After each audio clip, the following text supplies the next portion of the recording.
മഹാരാഷ്ട്രയിലെ നാഗ്പൂരിൽ electronic voting മെഷീനിൽ തിരിമറിയുണ്ടായി എന്ന് ആരോപണമുയരുന്നു.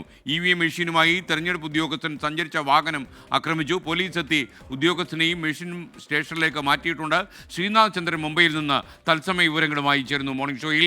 ശ്രീനാഥ് ചന്ദ്രൻ, ഗുഡ് മോർണിംഗ്.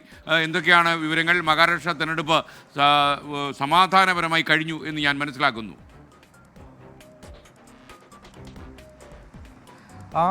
SKN ഒറ്റപ്പെട്ട ചില അക്രമ സംഭവങ്ങൾ ഉണ്ടായിട്ടുണ്ട്. എന്നാലും പൊതുവെ സമാധാനപരമായി തന്നെ ഈ തെരഞ്ഞെടുപ്പ് തീർക്കാൻ കഴിഞ്ഞു എന്ന് ആശ്വസിക്കാം. പക്ഷേ നാഗ്പൂരിൽ ഇന്നലെ രാത്രി ഉണ്ടായത് വലിയ സംഘർഷങ്ങളാണ്. ഇന്നലെ രാത്രി ഏതാണ്ട് 7 മുതൽ 7:30 ഇടയിൽ ഉള്ള സമയത്താണ് നാഗ്പൂരിൽ ഈ സംഭവങ്ങളൊക്കെ ഉണ്ടാവുന്നത്. നാഗ്പൂർ സെൻട്രൽ മണ്ഡലത്തിലുള്ള 268 നമ്പർ ബൂത്തിൽ നിന്ന് ഒരു പോളിംഗ് മെഷീൻ പുറത്തേക്ക് പോയി എന്നൊരു വിവരം ആ സമയം അവിടെ പരന്നു. അത് പിന്നാലെ ഒരു തെരഞ്ഞെടുപ്പ് ഉദ്യോഗസ്ഥനെ ഈ പോളിംഗ് മെഷീനുമായി കണ്ടെത്തുകയായിരുന്നു.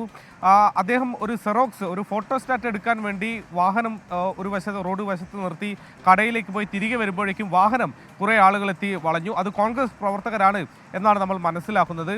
അതിന് പിന്നാലെ ഈ വാഹനത്തിനുള്ളിൽ നിന്ന് തന്നെ മെഷീൻ കണ്ടെത്തുകയും ചെയ്തു.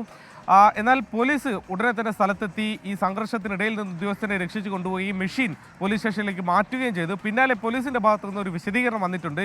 ഏതെങ്കിലും ഒരു EVM തകരാറിലായാൽ പകരം ഉപയോഗിക്കാൻ വേണ്ടി EVMകൾ കൊണ്ടുവരാറുണ്ട്. അത്തരമൊരു EVM മാത്രമാണ് ഉദ്യോഗസ്ഥനെ എടുത്തുള്ളത്. വോട്ടെടുപ്പിൽ ഈ EVM ഉപയോഗിച്ചിട്ടില്ല എന്നതാണ് പോലീസിൻ്റെ വിശദീകരണം. എന്നാൽ ഈ പോലീസ് സ്റ്റേഷനിൽ, നാഗ്പൂരിലെ ഈ കൊത്വാൽ പോലീസ് സ്റ്റേഷനിൽ BJPയുടെയും കോൺഗ്രസിൻ്റെയും പ്രവർത്തകർ വലിയ പ്രതിഷേധമാണ് ഇന്നലെ രാത്രി നടത്തിയത്. ഓക്കെ, ശ്രീനാഥ് ചന്ദ്രനാണ് വിവരങ്ങൾ നൽകിയത്.